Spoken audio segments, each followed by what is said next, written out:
as happy as I can be. Whoa, boom, boom, and zippity zoom. Love is sweet, love is grand, works one. Oh, we bop and zippity hop.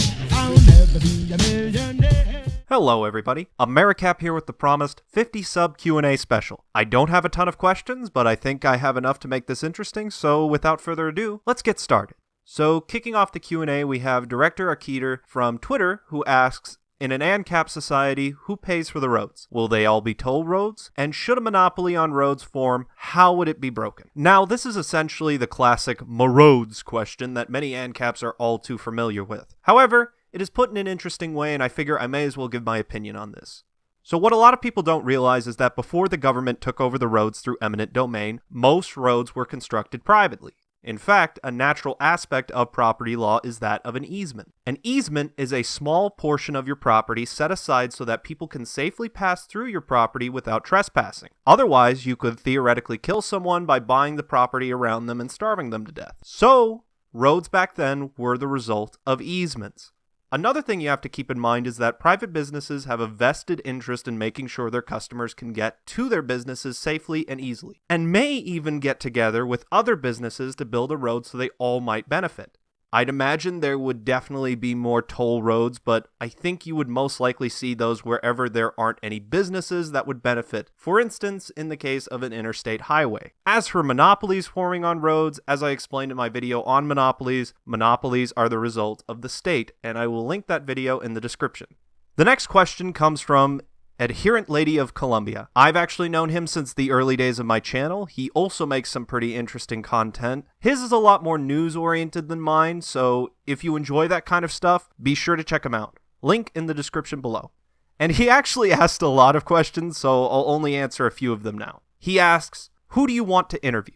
Now this may come as a shock, but I'd say that of all the people in the world, I'd want to interview Milo Yiannopoulos. I know he's not an ANCAP, but he's fucking hilarious, and I think that interviewing him, despite some of our disagreements, would be an absolute blast. He also asks, what is your favorite aspect of libertarianism? So this one is honestly hard to answer, but I would say it's probably just the community. I know it's a tad ironic to use the term community when referring to individualists, but libertarians are honestly the most badass people you'll ever meet. They're all chill as fuck meme lords that know how to have fun. Like, I was talking with a buddy of mine from Young Americans for Liberty, and from what he's told me, going to YALCON or one of their free speech events is just like one big party on campus. Like, they'll all go to Dave & Buster's to celebrate after an event, and you'll just see a cloud of fucking cigar smoke above the line. So they're all great guys, and it's a lot of fun. Alright, one more question from Adherent Lady, and we'll be moving on. So he asks, will you have the same art as Mr. Dapperton, or do you want a different style? Now, this is an interesting question because I've been thinking about it lately, and I'm not sure. For those of you that don't know, the artist that does the artwork for Dapperton and Reason, and really most of the people who are featured on the Liberty Network, is a guy by the name of Friddle, and he does great work. The problem is that right now, it's just not in the cards for me. I honestly love Tabby's artwork. It's as good, if not better, and the amount of facial expressions she made for me would have cost me like $45 at the least on top of the $35 avatar if I had gotten it from Friddle. So what I have right now is a lot more expressive and practical than anything I'd be able to get from Friddle. Now that being said, if I were to get more involved in the Liberty Network and there was a possibility of appearing in a Libertunes episode or something, then I might consider it. But for right now, Tabby's artwork is more than enough for me, and it's just not practical to get new artwork. So Miss Steam asks, in an ANCAP society, how would you prevent monopolies from forming? So once again, I covered this more in depth in another video, but the gist of it is that monopolies form either directly or indirectly because of the state. In a stateless society, regulations, taxes, and patents aren't keeping back competition, so believe it or not, the best way to prevent monopolies is to deregulate the market. Now this last question is from Jack Zanarchy. And this is one of my favorite questions. He asks, have you always been a libertarian, or did you transition from a socialist or something? This is essentially my ANCAP origin story, so to speak. So to answer your question, no. I started out as a staunch Republican. I went to a Christian school and I was taught a lot of wrong things about the Bible, and because of that, I ended up becoming a religious Republican that hated gay marriage and thought drugs were the devil. And while I'm still a Christian, I understand now that forcing others to act as Christians isn't something God would want. And even if he did, the things that were supposedly what he wants Christians to do isn't even correct.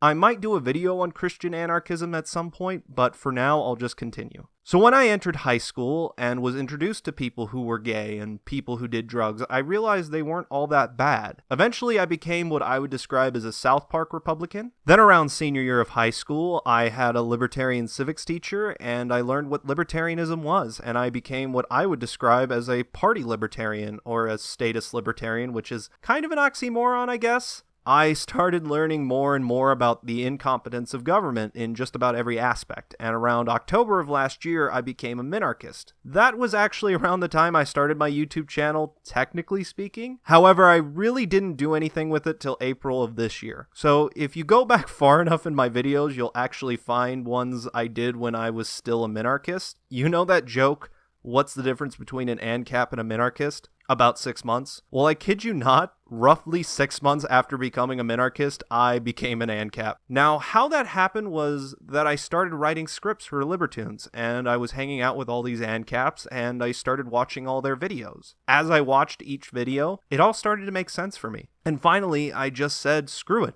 I'm an ANCAP now. I've been learning a lot since then, and I honestly think this is the last ideological shift for me, so to speak, because anarcho-capitalism is the only philosophy that lines up with my principles. So yeah, this is pretty much it for me. Alright guys, that was the last question for today. I know it's taken a while to do this, but I was trying to get as many questions as possible. Now, just a quick announcement guys, I finally decided to launch my Patreon page. I know it's a bit early to do so, and I probably haven't earned it, but keep in mind that every dollar donated to this channel helps lift a little bit of financial burden off my shoulders, and allows me to either keep making great content or post more videos, so anything helps. I'll put a link to it in all my videos from now on, so be sure to check it out and donate if possible. Thank you guys so much for watching. The growth of this channel has been phenomenal, and I couldn't have done it without you guys, so please remember to like, subscribe, and comment below. And until next time, this has been AmeriCap, your friendly neighborhood American capitalist. Goodbye!